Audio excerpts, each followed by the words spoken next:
আসসালামু আলাইকুম রহমতুল্লাহি ওয়া বারাকাতুহু। আজকে এসএসসি পদার্থবিজ্ঞান তৃতীয় অধ্যায়ের গাণিতিক সমস্যা নিয়ে আলোচনা করব। গত ক্লাসে যে সূত্রাবলী প্রতিপাদন করা হয়েছে, সূত্রাবলী নিয়ে আলোচনা করা হয়েছে। আজকে আমরা তার গাণিতিক সমস্যা সমাধান করব। এখানে প্রথম সূত্র ভরবেগের সংরক্ষণ সূত্র m1 u1 plus m2 u2 equal m1 v1 plus m2 v2। এই সূত্রের কাজটা কি? এই সূত্র দিয়ে আমি কি করতে পারি? এখানে বের করতে পারে যে প্রথম অথবা দ্বিতীয় গাড়ির শেষ বেগ নির্ণয়, অর্থাৎ প্রথম গাড়ি হলে v1 আর দ্বিতীয় গাড়ি হলে v2, শেষ বেগ নির্ণয় চাইতে পারে। এখানে গাড়ি দুটার ভর দেওয়া থাকবে, গাড়ি দুটার আদিবেগ দেওয়া থাকবে, এবং যদি প্রথম গাড়ির শেষ বেগ চাই দ্বিতীয় গাড়ির শেষ বেগ দেওয়া থাকবে, দ্বিতীয় গাড়ির শেষ বেগ চাইলে প্রথম গাড়ির শেষ বেগ দেওয়া থাকবে, আর কনস্ট্যান্ট আগেরগুলো দেওয়া থাকবে। শেষ বেগ 2 নম্বর সূত্র, যে মিলিত গাড়ির বেগ নির্ণয় করো। মিলিত গাড়ি, তাহলে গাড়ি দুটো অবশ্যই পরস্পর বিপরীত দিক থেকে আগত হবে, পরস্পর বিপরীত দিক থেকে আগত হবে। তাহলে মিলিত গাড়ির বেগ তখন আমি ধরে নিব v1 সমান v2 সমান v। তাহলে এই সূত্র থেকে কিভাবে পাই? এখান থেকে আমি দেখি m1 u1 plus m2 u2 equal m1 v plus m2 v। যেহেতু v1 সমান v, তাহলে আমি এখানে v যদি কমন নেই তাহলে m1 প্লাস m2, তাহলে অতএব v ইকুয়াল, তাহলে এটা নিচে আসে m1 u1 plus m2 u2 divided m1 plus m2। অর্থাৎ সূত্রটাকে আমি যদি লিখি তাহলে কি দাঁড়ায়? দ্বিতীয় সূত্র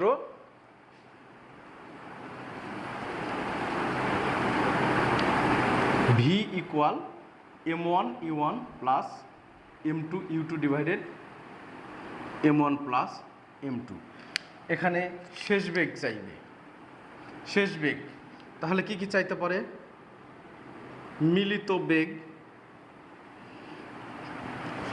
চাইতে পারে, গাড়িদ্বয় বা বস্তুদ্বয় কোন দিকে বা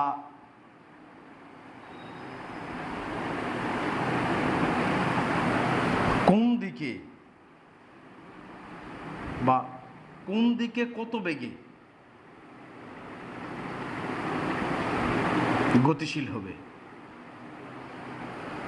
মিলিত গাড়ির বেগ চাইতে পারে, গাড়িটা কোন দিকে কত বেগে গতিশীল হবে, অর্থাৎ প্রথম গাড়ির দিকে যাবে না দ্বিতীয় গাড়ির দিকে যাবে।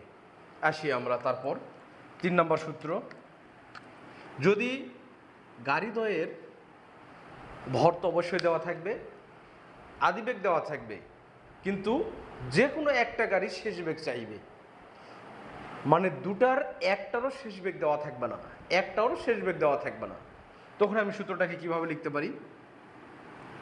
প্রথম গাড়ির শেষ বেগ, তাহলে m1 minus m2 u1 plus 2 m2 u2 divided m1 plus m2। আজকের ক্লাসের পর পদার্থবিজ্ঞান এসেছি, পদার্থবিজ্ঞান তৃতীয় অধ্যায় বলের কোনো সমস্যা আর থাকবে না। গাণিতিক অংশের জন্য বলের কোনো সমস্যা থাকবে না ইনশাল্লাহ।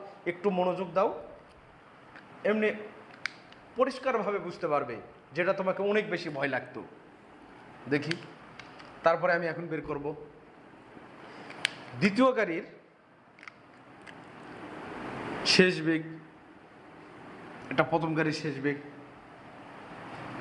যেহেতু এর সাথে সামঞ্জস্য m1 মাইনাস, তাহলে m2 মাইনাস m1, যেহেতু এখানে দ্বিতীয় গাড়িকে প্রাধান্য দিচ্ছি, এখানে প্রথম গাড়িকে প্রাধান্য দিচ্ছি। u1 আছে, তাহলে u2, 2m2 u2, তাহলে 2m1 u1, আর নিচেরটা কনস্ট্যান্ট, দুটার ক্ষেত্রেই এটা বের করতে হবে। মিলিত গাড়ির এখান থেকে আরও চাইতে পারে যে ভরবেগ সংরক্ষিত হয়েছে কিনা, তাহলে সংঘর্ষের পূর্বের ভরবেগ P1 equal M1 U1 plus M2 U2। সংঘর্ষের পরের ভরবেগ P1 prime equal M1 V1 plus M2 V2। অর্থাৎ P1 ইকুয়াল P1 প্রাইম হলে ভরবেগ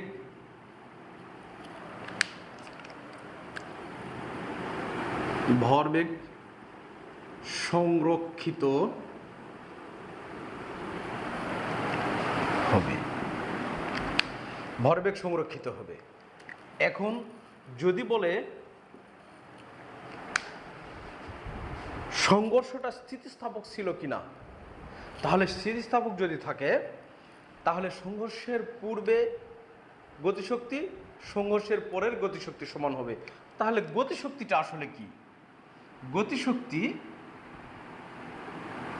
টি equal half m v square, অর্থাৎ হাফ গুণ ভর গুণ বেগের উপরে স্কোয়ার, বেগ স্কোয়ার। তাহলে লিখব সংঘর্ষের পূর্বের গতিশক্তি টি ইকুয়াল, আচ্ছা এটা পি আর পি প্রাইম দেই আমি, P prime half M1 U1 square plus half M2 U2 square. সংঘর্ষের পরের গতিশক্তি T prime equal half M1 V1 square plus half M2 V2 square. যদি T1 সমান T সমান T প্রাইম, তাহলে গতিশক্তি সংরক্ষিত অথবা সংঘর্ষ স্থিতিস্থাপক হবে। আর যদি না হয় তাহলে হবে না, যদি না হয় তাহলে হবে না। মোটামুটি ভরবেগের সাপেক্ষে শক্তির সংরক্ষণশীলতার নীতির সাপেক্ষে এরকম প্রশ্ন আসতে পারে টাইপ 1-এ। আমার এখানে আর একটা প্রশ্ন আসতে পারে, কোন গাড়িটা বেশি ক্ষতিগ্রস্ত হবে?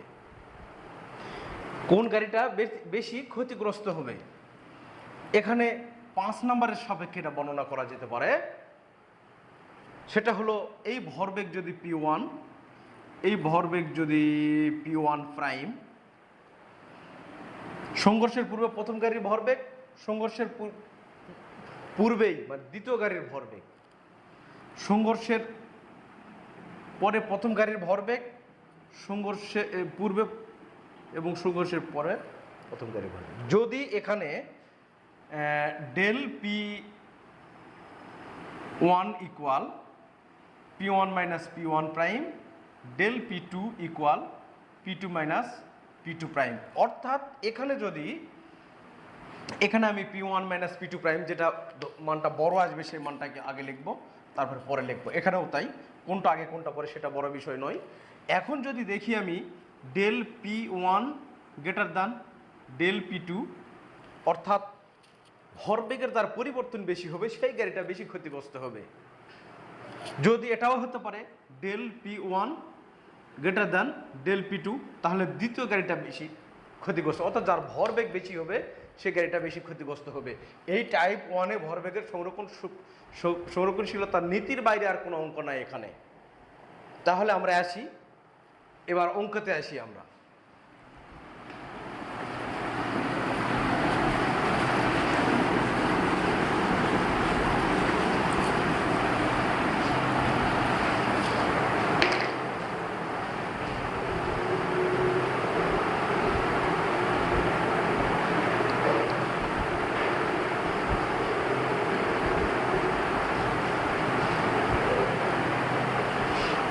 সমভরের দুটি গাড়ি, গাড়ি দুটার ভর পরস্পর সমান, পরস্পর থেকে 200 মিটার দূরে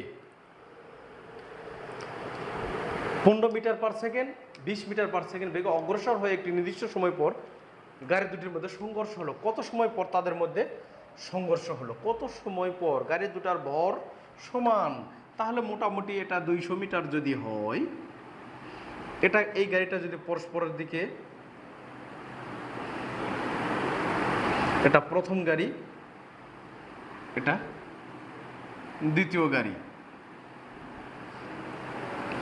ভর সমান, এটা 15 মিটার পার সেকেন্ড বেগে যাচ্ছে সামনে, আর এটা 20 মিটার পার সেকেন্ড বেগে সামনে যাচ্ছে।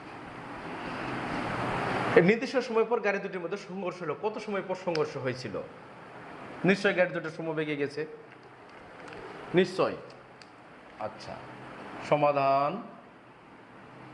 দড়ি টি সময় পরে গাড়িদ্বয়ের সংঘর্ষ হয়। তাহলে প্রথম গাড়ির ক্ষেত্রে, প্রথম গাড়ির ক্ষেত্রে S1 ইকুয়াল V1T, S1 15 গুণন T, তাহলে 15T। দ্বিতীয় গাড়ির ক্ষেত্রে S2 ইকুয়াল V2T, V হলো 20 মিটার পার সেকেন্ড, তাহলে 20T। আমি এখানে নোট করে নিতে পারি যে এখানে V1 equal 15 metre per second, V2 equal 20 metre per second, S equal 200 metre. এটা মধ্যবর্তী দূরত্ব 200 মিটার, মানে গাড়ি তো মোট অতিক্রান্ত দূরত্ব 200 মিটারের বেশি হতে পারে না। তাহলে এখন S equal S1 plus S2, S মানে 200 metre, S1 15T, S2 20T, 15 আর 20 35, তাহলে 35T ইকুয়াল 200, অতএব T ইকুয়াল 200 ডিভাইডেড 35 ইকুয়াল 200 ভাগ 35, 5.7142, 5.7142, তাহলে 5.1 অ্যান্সার 5.71 সেকেন্ড। আমি যে ভরবেগের সংরক্ষণ সূত্র নিয়ে আলোচনা করছি তার বাইরে একটা অঙ্ক ছিল, সেটা আমি করে দিলাম। এই অঙ্কটার সমাধান, এটা বেসিক আমি বুঝে নিছি, তারপরে এটা টাইপ 1 প্রথম অঙ্ক। তারপরে আমরা আসি দ্বিতীয় অঙ্কতে।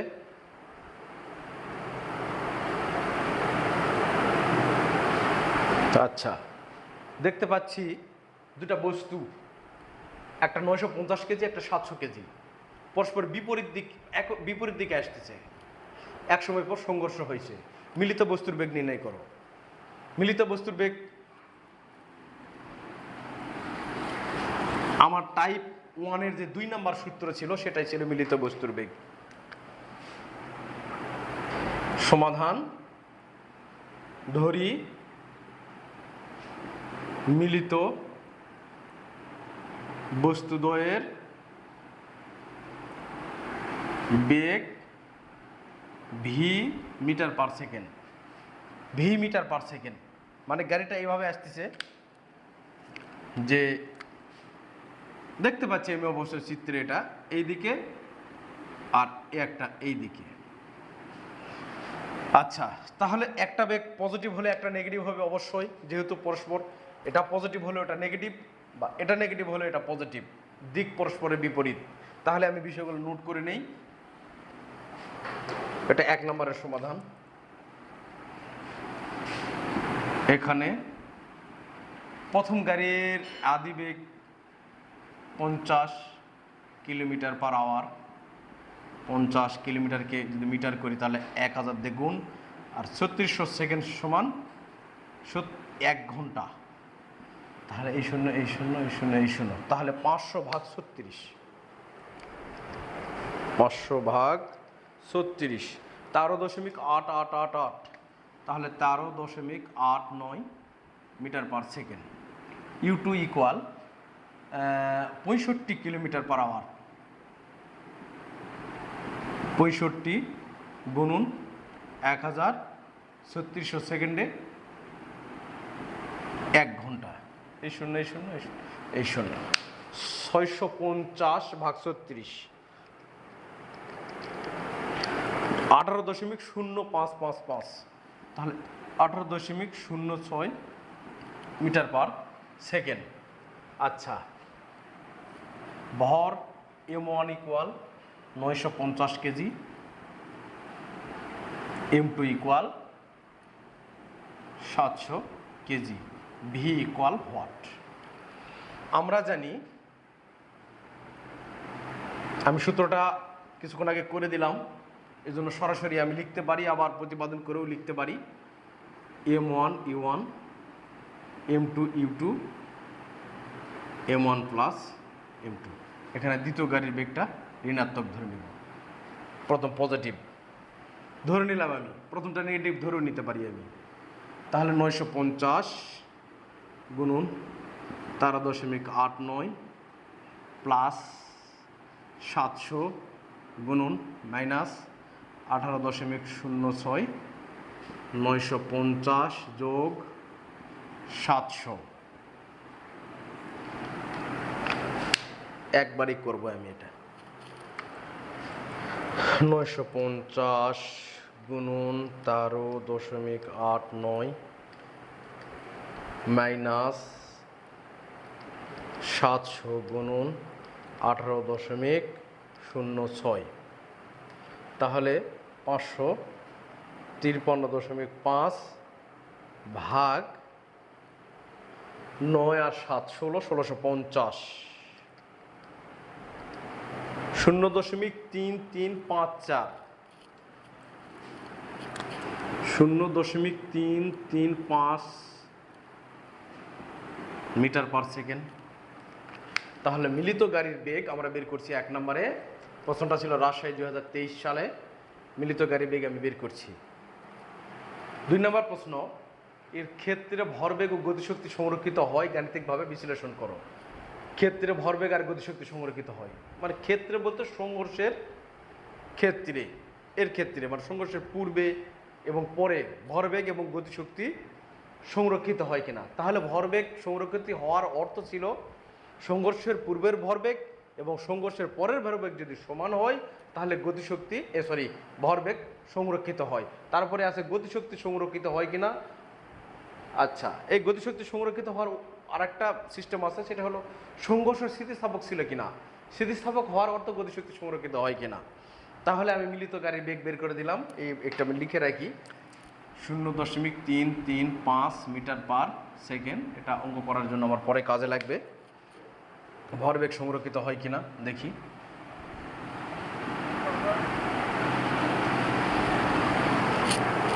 দুই নাম্বার, আমরা জানি ভরবেগ প্রথম বস্তুর ক্ষেত্রে ভরবেগ P1 ইকুয়াল P ইকুয়াল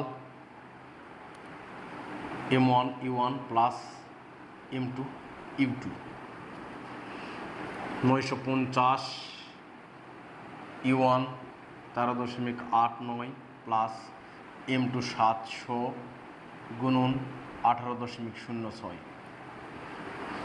তাহলে কত আমার বের করছি 553.5 আমার করা আছে, যেহেতু এর আগে সমাধান করলাম। 553.5 ভরবেগে রেখো কেজি মিটার পার সেকেন্ড। আচ্ছা, এটা লিখতে পারি সংঘর্ষের পূর্বে ভরবেগ, সংঘর্ষের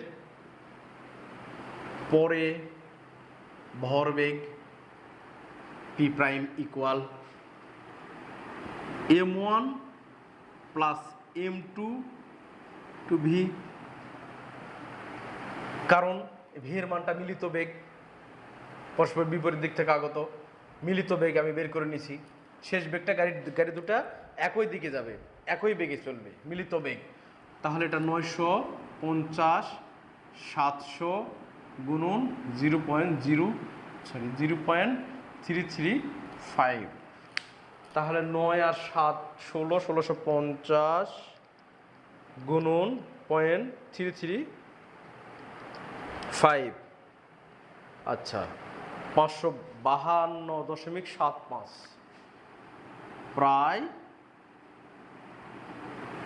প্রায় এখানে পি। তাহলে অতএব পি ইকুয়াল পি প্রাইম, অর্থাৎ ভরবেগ সংরক্ষিত হবে। আমাদের ভরবেগ সংরক্ষিত হয়ে গেছে। এখন আমরা দেখি গতিশক্তি সংরক্ষিত হয় কিনা। আচ্ছা, গতিশক্তি সরি, প্রথম বস্তুর ক্ষেত্রে নয়, এটা ভরবেগ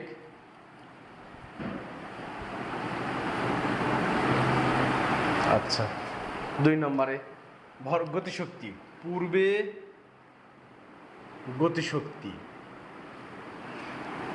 টি ইকুয়াল হাফ কমন নিতে পারি, m1 u1 square plus m2 u2 square, half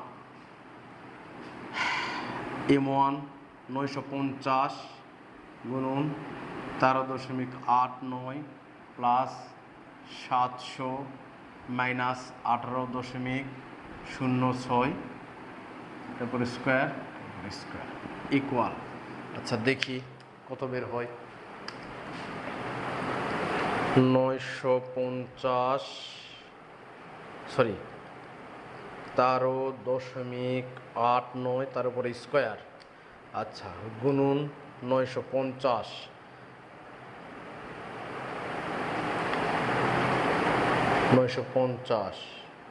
আচ্ছা মাইনাস, আমি একটু একবারে সমাধান করতেছি, 700 গুণন 18.06 গুণন 18.06, যেহেতু স্কোয়ার দুইবার। আচ্ছা 450 আচ্ছা ভাগ 2 2 2 5 1 4 2 2 2 5 1 4.5125 গতিশক্তি, শক্তির একক জুল। দেখি সংঘর্ষের পরে গতিশক্তি T prime equal half m1 plus m2 V square.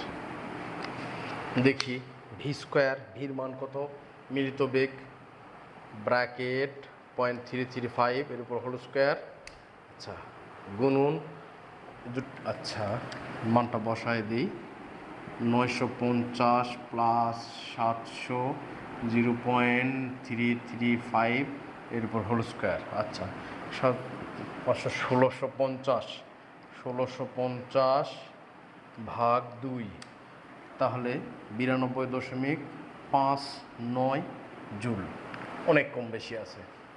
তাহলে অতএব টি গ্রেটার দ্যান টি প্রাইম, অর্থাৎ গতিশক্তি সংরক্ষিত হয়নি, গাণিতিকভাবে বিশ্লেষণ করা হলো। এবার আসি আমরা পরের প্রশ্নে, 3 নম্বর প্রশ্নে। 3 নম্বর প্রশ্ন ছিল 1200 কেজি ভরের একটি মাল বোঝাই গাড়ি, 800 কেজি একটি খালি গাড়ির 800 মিটার দূর থেকে যথাক্রমে 12 মিটার পার সেকেন্ড এবং 20 মিটার পার সেকেন্ড বেগে পরস্পরের দিকে একই সরলরেখা বরাবর চলছে। গাড়ি দুটা, এই একটা গাড়ি। সরলরেখা বরাবর চলছে। চলার কিছুক্ষণ পর তাদের মধ্যে সংঘর্ষ হলো, গাড়ি দুটির মধ্যে কোনটি বেশি ক্ষতিগ্রস্ত হবে? এই অঙ্কটা আমি একটু বলে দিই, তোমরা করতে পারবে।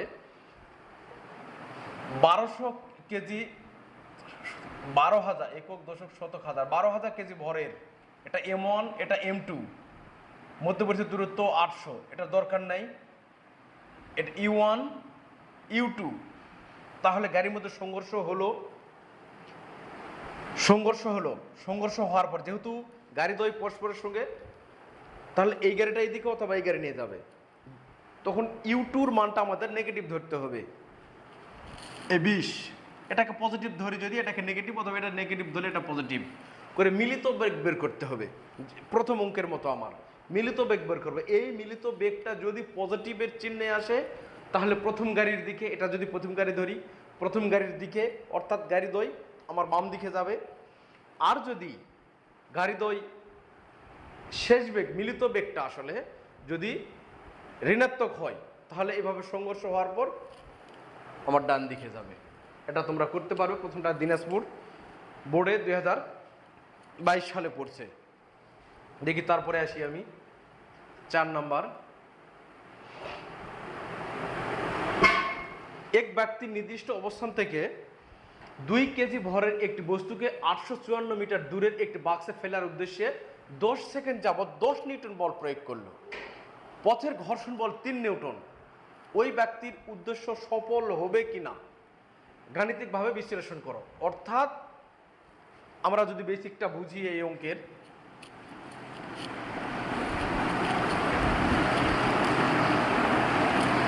আচ্ছা এবার টাইপ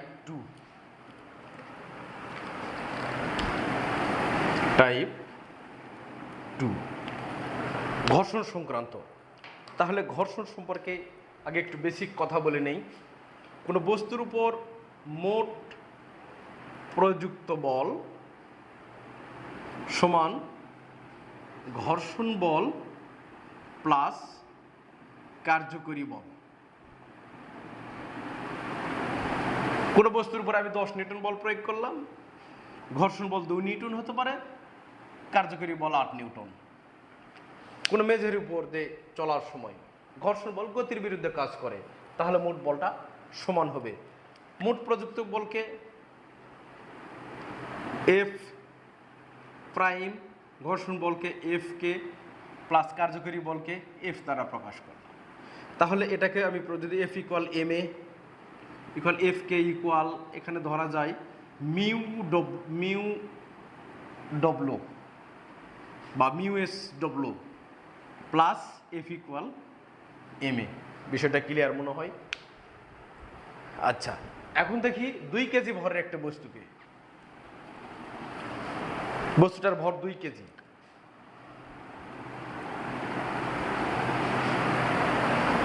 ভরের বস্তুকে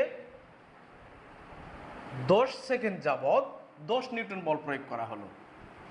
10 নিউটন বল প্রয়োগ করা হচ্ছে। পথের ঘর্ষণ বল 3 নিউটন। 10 সেকেন্ড যাবৎ সে ধরে নিলাম বল প্রয়োগ করে বস্তুটা এই জায়গায় আসছে। তারপরে প্রযুক্ত বলটা অপসারণ করা হয়েছে, তাহলে আর কত দূর যাবে? তাহলে প্রথম ক্ষেত্রে আমাদের প্রযুক্ত বলটা প্রদত্ত বল বা মোট প্রদত্ত বল, তারপরে আসবে ঘর্ষণ বল কাজ করবে বস্তুটার উপর, ঘর্ষণ বল।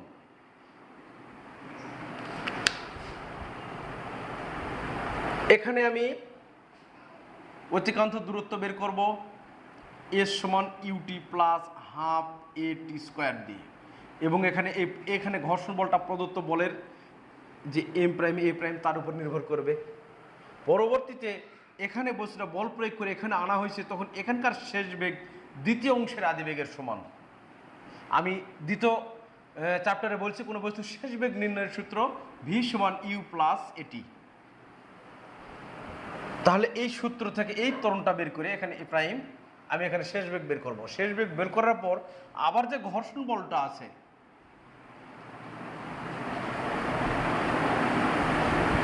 জি যে কার্যকরী বল, কার্যকরী যে বল, এখানকার এই ত্বরণ দিয়ে আমি ভি স্কয়ার সমান U square plus 2 A S দিয়ে আমি বের করব। কেন? এই অবস্থায় ঘর্ষণ আর আর প্রদত্ত বল নাই, এখানে শুধু ঘর্ষণ বল আছে। এই ঘর্ষণ বল, তাহলে এখানে কার্যকরী বলটা কতটুকু তার উপর নির্ভর করবে এখানে। তাহলে এখন অঙ্কটাতে আমি যাই।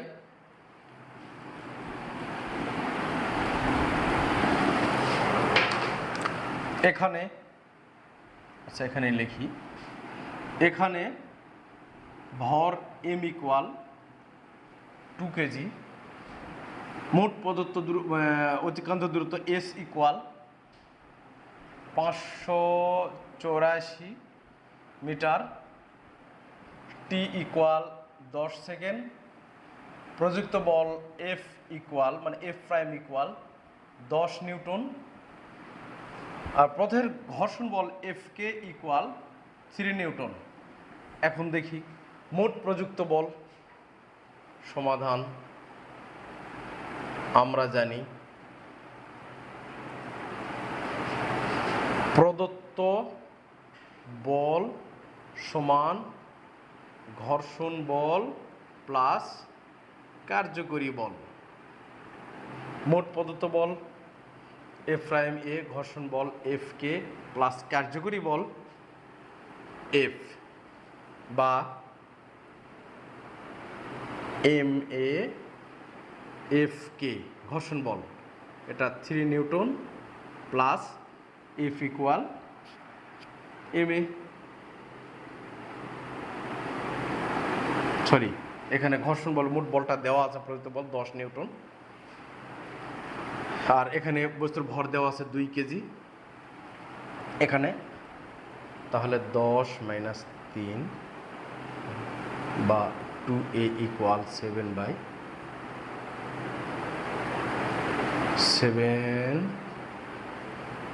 বা a ইকুয়াল 7/2, 7/2। আচ্ছা তাহলে এখানে কার্যকর বলের পরিমাণটা কত? কার্যকর বলের পরিমাণটা 7/2, তাহলে 3.5 মিটার পার সেকেন্ড স্কয়ার এই ত্বরণে চলবে। আচ্ছা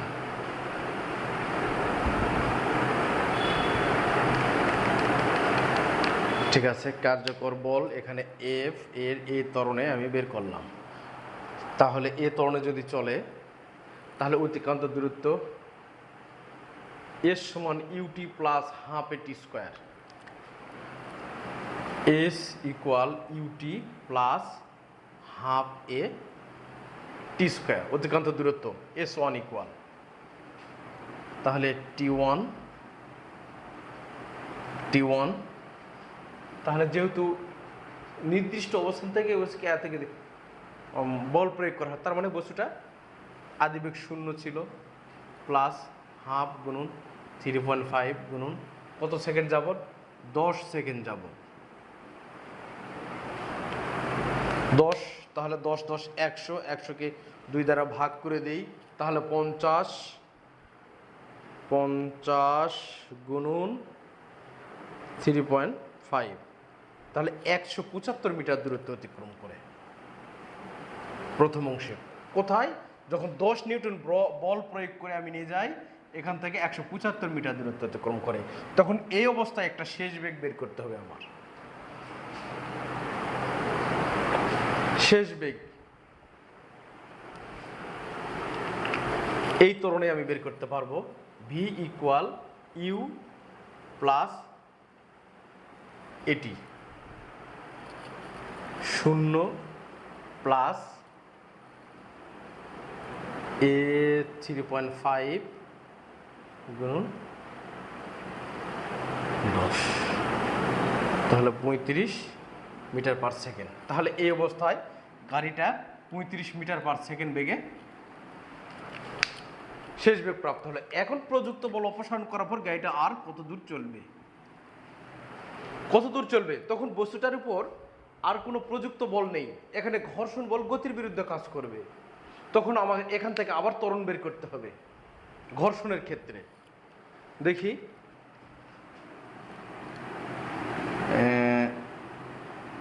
ঘর্ষণ বল, আচ্ছা প্রয়োগকৃত বল ইকুয়াল ঘর্ষণ বল প্লাস কার্যকর বল এফ। তাহলে এখানে মোট প্রযুক্ত বল 0, ঘর্ষণ বল 3 নিউটন প্লাস এফ 2 গুণন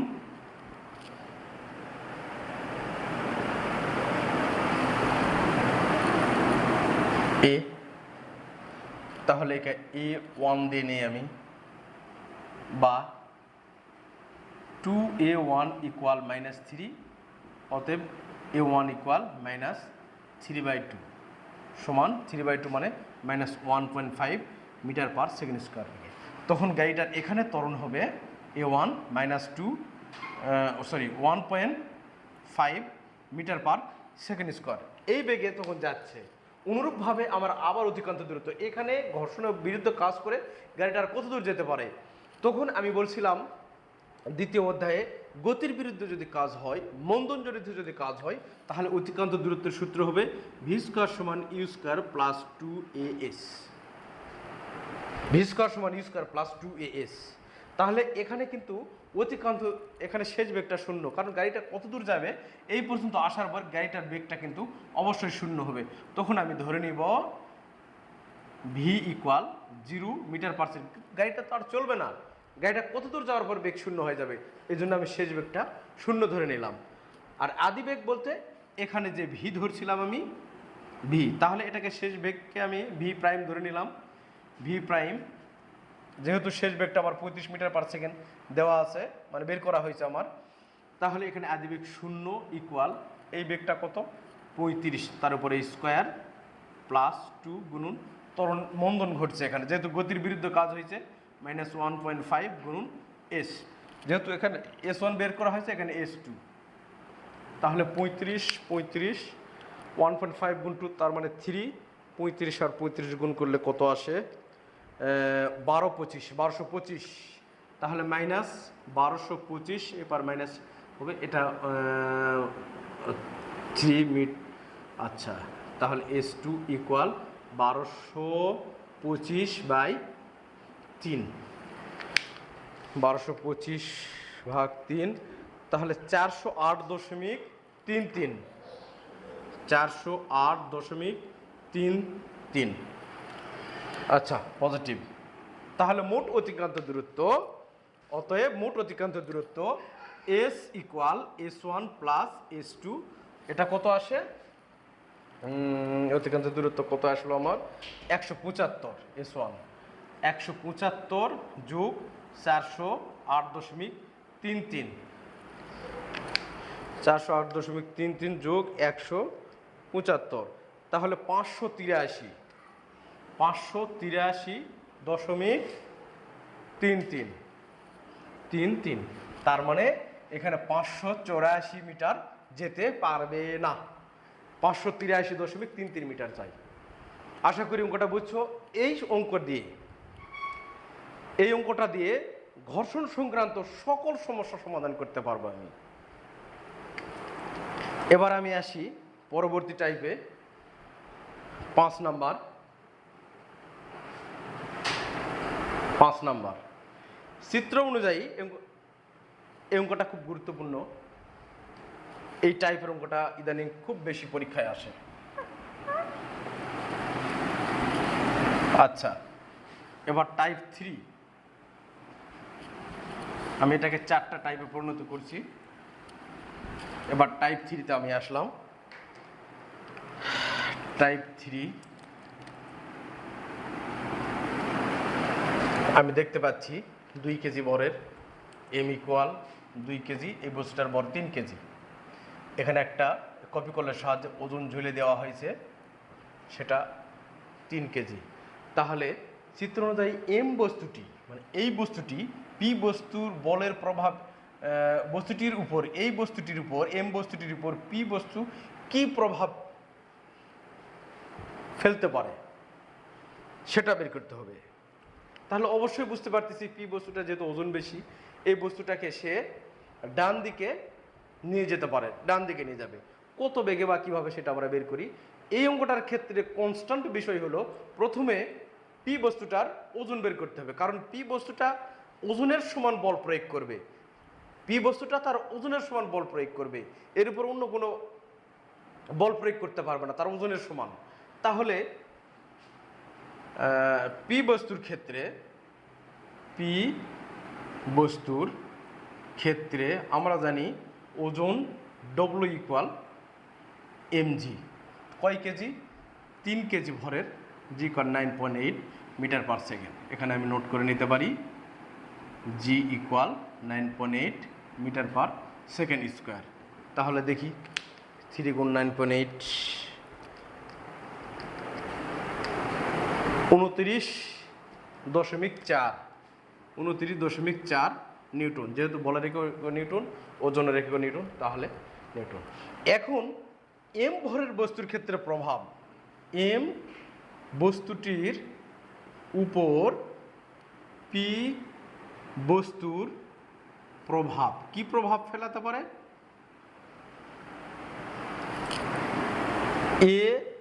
এম1 মানে এম পি,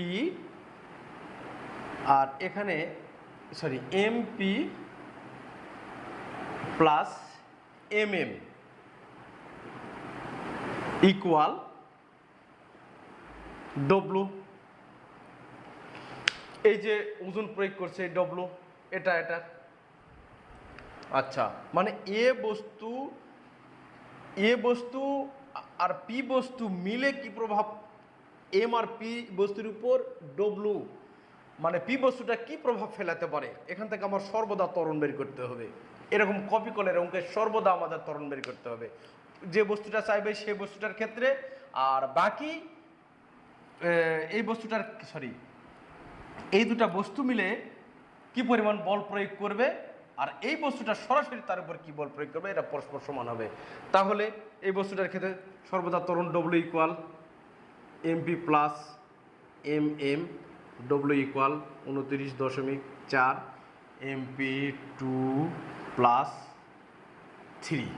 তাহলে MP equal 3 kg, M equal 2 kg.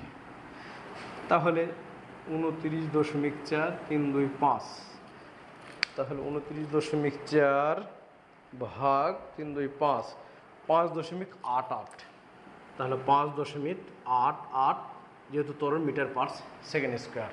তাহলে পি বস্তুটি এম ভরের বস্তুটিকে এম বস্তুটির উপর এত ত্বরণে ডান দিকে নিয়ে যাবে, তাহলে এম বস্তুটা এই 5.8 মিটার পার সেকেন্ড স্কোয়ার ত্বরণে ডান দিকে সরে যাবে। পি বস্তুটি এম বস্তুটিকে ডান দিকে 5.8 মিটার পার সেকেন্ড স্কোয়ার ত্বরণে গতিশীল করবে। এর পরের টাইপ এটার মতোই, কনস্ট্যান্ট বিষয়। সর্বদা ঝুলন্ত বস্তুর ক্ষেত্রে ওজনের প্রকৃত ওজন, ক্রিয়ারত ওজন সমান সব কটা যে কটা বস্তু থাকবে। এরপরে অঙ্কটাতে দেখি আমি টাইপে দুটা মানে ওজন দেওয়া হয়েছে বা ভর দেওয়া হয়েছে, তার ক্ষেত্রেও তাই করতে হবে, কনস্ট্যান্ট বিষয়, একবারে কনস্ট্যান্ট। প্রথমে কি করতে হবে, প্রকৃত ওজন এম বস্তুটা, যে বস্তুটা থাকবে, যে বস্তুটার উপরে ক্রিয়া করবে, সেই বস্তুটার ওজন বের করে নিব, কনস্ট্যান্ট বিষয়। পরের ক্ষেত্রে সব বস্তু মিলে তার ত্বরণ প্রযুক্ত বলটা বের করে নিব, করে আমি তার ত্বরণ বের করব, সর্বদা ত্বরণ বের করব। এই ত্বরণে যে ত্বরণটা বের হবে, এই ত্বরণে যে বস্তুটার ডান দিকে বা বাম দিকে যেটা ভর যেটার বেশি, তার দিকে অগ্রসর হবে। যে ঝুলন্ত যে বস্তুটা থাকবে, যার ভর বেশি, তার দিকে গতিশীল হবে।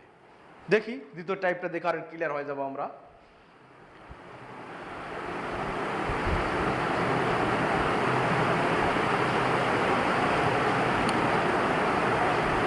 এই যে আমাদের সেই কাঙ্ক্ষিত অঙ্ক,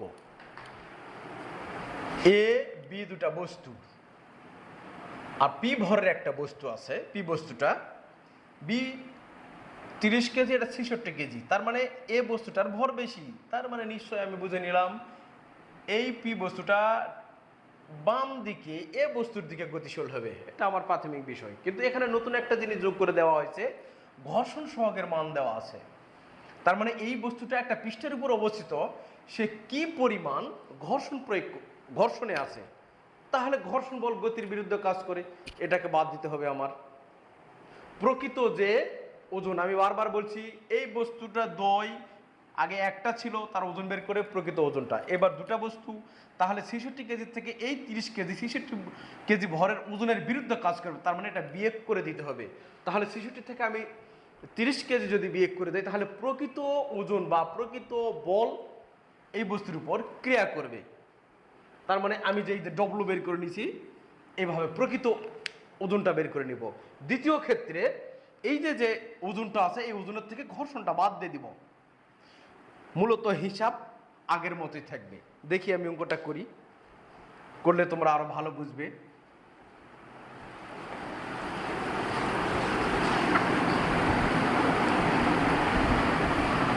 আচ্ছা, পি বস্তুর ক্ষেত্রে আগে বের করে নিই আমি।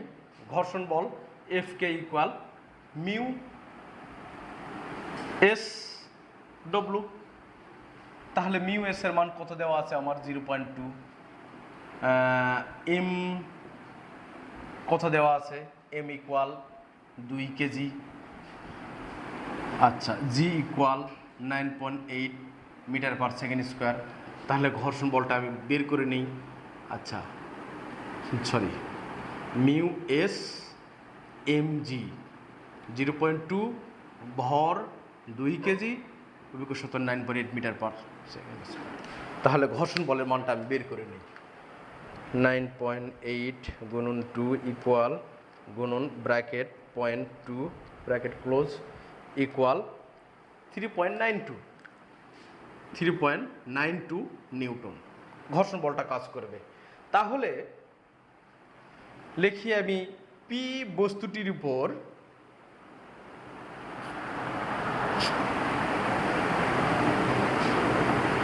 এ ও বি বস্তুর প্রভাব, কি প্রভাব ফেলতে পারে। ডব্লু ইকুয়াল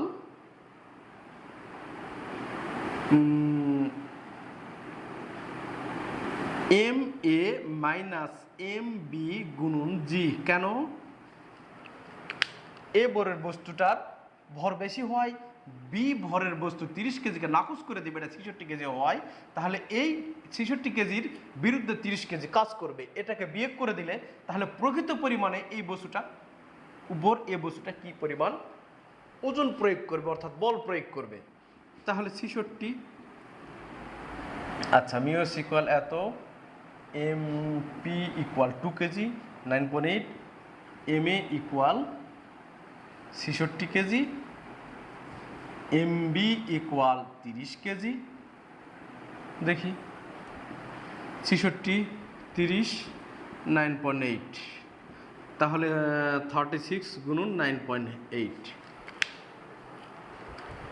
36 গুণন 9.8, তাহলে 352.8 নিউটন প্রকৃত পরিমাণে কাজ করবে। কিন্তু এরপরেও পি বস্তুটার উপর ঘর্ষণ বল ক্রিয়া করবে, অর্থাৎ প্রকৃত পক্ষে পি বস্তুটির উপর এ ও বি বস্তুর প্রভাব, কি প্রভাব ফেলতে পারে। তাহলে আমি বের করতে পারি W minus F K equal তিনটা বস্তুর এমবি প্লাস এমপি গুণন জি, তিনটা বস্তুর ওজন। আর পি বস্তুটার উপর যেহেতু এ বস্তুটা শুধু কাজ করবে, প্রকৃতপক্ষে ঘর্ষণকে এবার বাদ করে দিলাম আমি, ঘর্ষণ ছাড়া, ঘর্ষণকে বিয়োগ করে দিয়ে প্রকৃতপক্ষে কি পরিমাণ প্রভাব ফেলতে পারে। তাহলে ডব্লুর মানটা আমার বের হয়ে গেছে। কত বের হয়েছে? 352.8 মাইনাস ঘর্ষণ বল এফকে, এফকের মানও বের হয়ে গেছে আমার 3.92 ইকুয়াল 66 30 2 গুণন 9.8। তাহলে 352.8 মাইনাস 3.92 348.88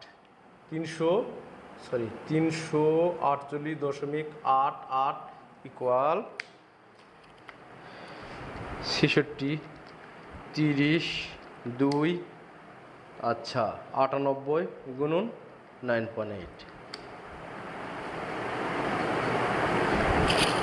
সরি এখানে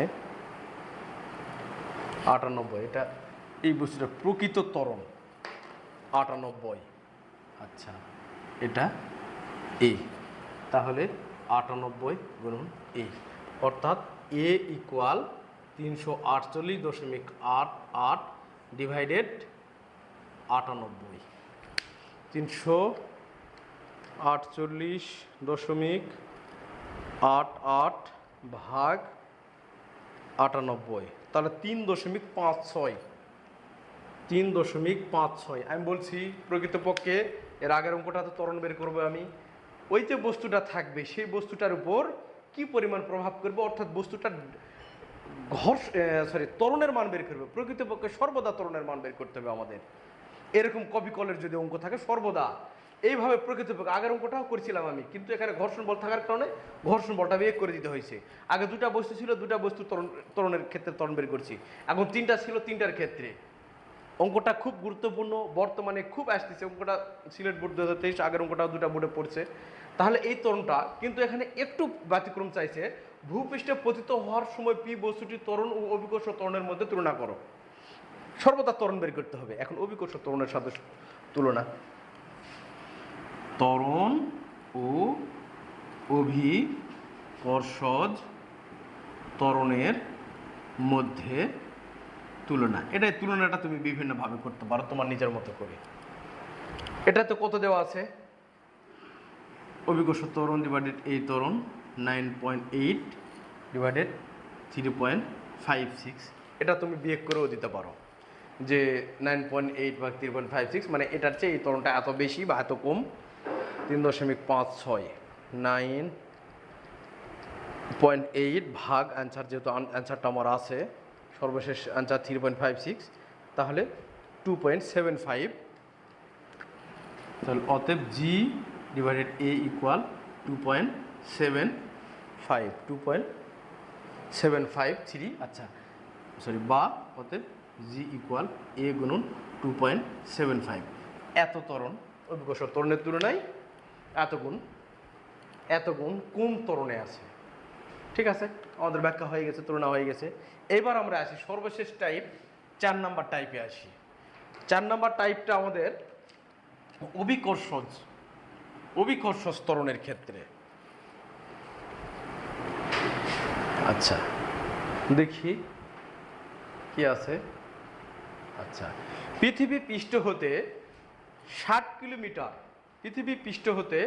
60 কিলোমিটার উচ্চতায় অভিকর্ষ ত্বরণের মান কত? পৃথিবীর ভর দেওয়া আছে, পৃথিবীর ব্যাসার্ধ দেওয়া আছে। আমি ক্লাসে কিন্তু করাইছি পৃথিবীর ভর এবং পৃথিবীর ব্যাসার্ধটা মনে রাখতে হবে, আমার বেসিক ক্লাসে আমি করাইছি। আর সার্বজনীন মহাকর্ষীয় ধ্রুবক জি এর মান দেওয়া আছে। এখন আমার করতে হবে পৃথিবী পৃষ্ঠ হতে 60 মিটার উচ্চতায়। তাহলে ঘটনাটা কি আসলে, আমি কি বুঝলাম এখানে? পৃথিবী পৃষ্ঠে কোনো বস্তুর অভিকর্ষ ত্বরণ নির্ণয়ের সূত্র জি ইকুয়াল GM/r²। তার মানে ঘটনাটা এইরকম, এটা আর, এটা পৃথিবীর ভর, পৃথিবীর ব্যাসার্ধ আর সার্বজনীন মহাকর্ষীয় ধ্রুবক, কিন্তু বলছে 60 কিলোমিটার উচ্চতায়, অর্থাৎ এটা 60 কিলোমিটার, এখান থেকে এটা 60 কিমি উচ্চতায়। এই উচ্চতায় অভিকর্ষ ত্বরণের মানটা কত আসবে? তাহলে সূত্রটা কি বলছিলাম আমি? যদি উচ্চতায় হয় তাহলে r plus r whole square, আর যদি নিম্নে হয় তাহলে GM divided r minus r whole square. যদি পৃথিবীর অভ্যন্তরে আসে তাহলে মাইনাস, আর প্লাস হলে উপরে হলে প্লাস। তাহলে আমি এখন দেখি কি কি দেওয়া আছে আমার।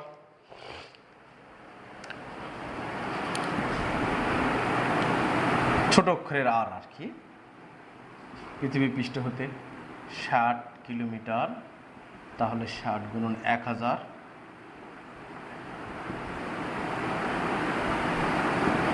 মিটার।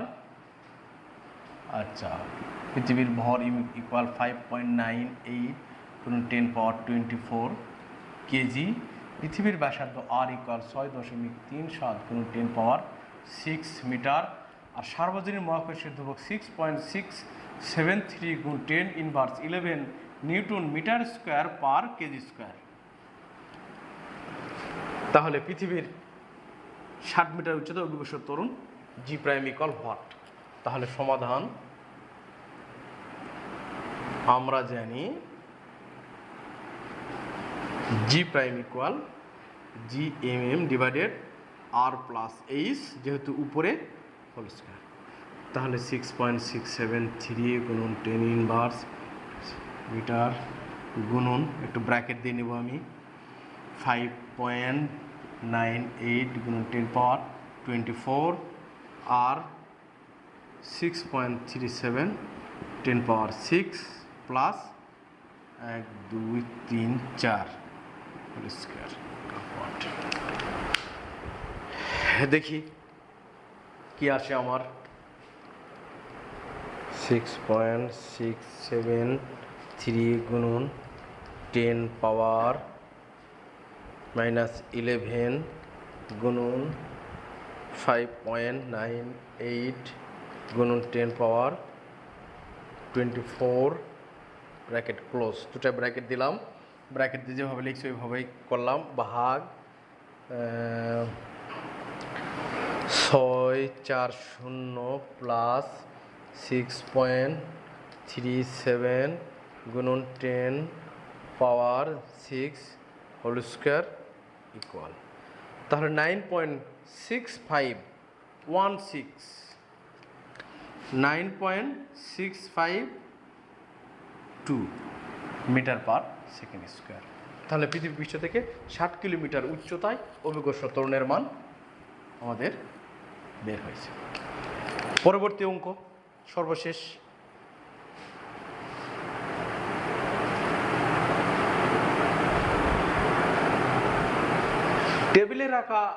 টেবিলে রাখা 500 গ্রাম ভরের একটি বইয়ের কার্যকরী বল এত নিউটন। মহাবিশ্বের দুটি স্থান এক্স ও ওয়াইয়ের ভর যথাক্রমে দেওয়া আছে, ব্যাসার্ধ দেওয়া আছে। এক্ষেত্রে জি অফ এক্স এর 9.8 হলে কোন স্থানে বইটির ওজন বেশি হবে? তাহলে বইটির ওজন বের করার সূত্র W equal MG. W equal MG. তাহলে এখানে ডব্লিউ দেওয়া আছে, সরি এম দেওয়া আছে, জি দেওয়া আছে, কিন্তু ওয়াই অবস্থানে দেওয়া নাই। তাহলে ওয়াই অবস্থানে যদি বের করতে চাই তাহলে আমার কি করতে হবে? তাহলে এক্স অবস্থানে অভিকর্ষ ত্বরণের ক্ষেত্রে এক্স অবস্থানে অভিকর্ষজ ত্বরণ G of X equal G M divided ব্যাসার্ধ আর, এক্স অবস্থানকে আচ্ছা আর, এটা 1 নম্বর সমীকরণ।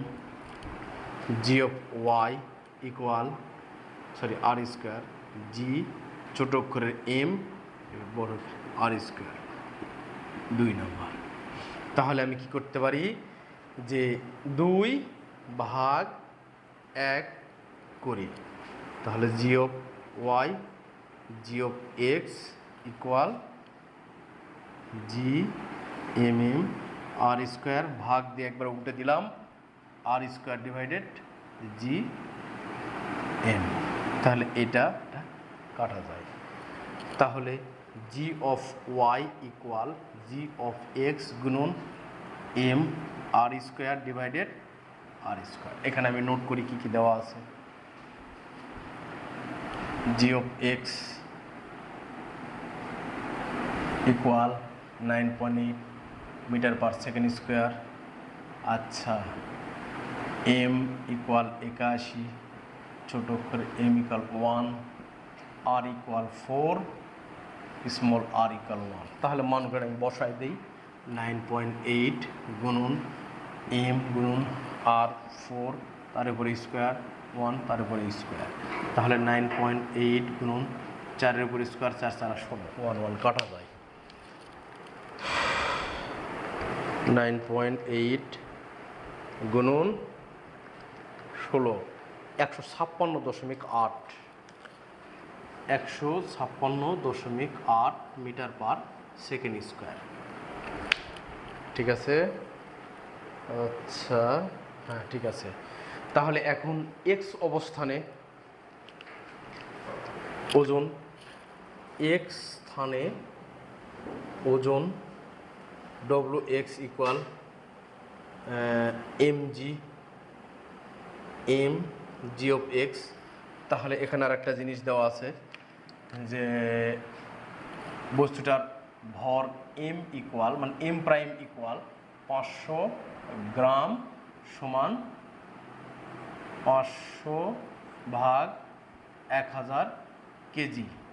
তাহলে 0 0 0 0 5 5 দুগুণ 10, 1/2 সমান 0.5 কেজি। তাহলে এখন মান বসায় দেই আমি। ডব্লিউ ইকুয়াল এম এর মান 0.5 গুণন 9.8, যেহেতু জি এফ এক্সের মান আছে আমাদের। আচ্ছা, 9.8 ভাগ 2, 4.9, ওজনের একক নিউটন। এবার দেখি আমি ওয়াই স্থানে ওজন W Y equal M prime, এখানেও এম প্রাইম, যেহেতু এম প্রাইম ধরে নিলাম আমি, জি অফ ওয়াই। তাহলে 0.5 গুণন কত আসে, 156.8, এত বেশি। 156.8, 156.8 ভাগ 2, 78.4। তাহলে 78.4 নিউটন, অর্থাৎ W X greater than W Y. Y অবস্থানে বস্তুর ওজন ওজন কম হবে, তাহলে ডব্লু এক্স স্থানে বস্তুটার ওজন কম হবে। ঠিক আছে, ক্লাসটা একটু দীর্ঘ হয়ে গেল, কিন্তু তারপরেও তৃতীয় অধ্যায়ের গাণিতিক অংশের সম্পূর্ণটা আমার হয়ে গেছে, সম্পূর্ণটা। তোমরা এই ক্লাসটা যদি পরিপূর্ণভাবে বুঝতে পারো, তোমাদের গাণিতিক অংশে আর কোনো সমস্যা থাকবে না। ইনশাল্লাহ আবার দেখা হবে আগামী কোনো ক্লাসে। ঠিক আছে, আল্লাহ হাফেজ।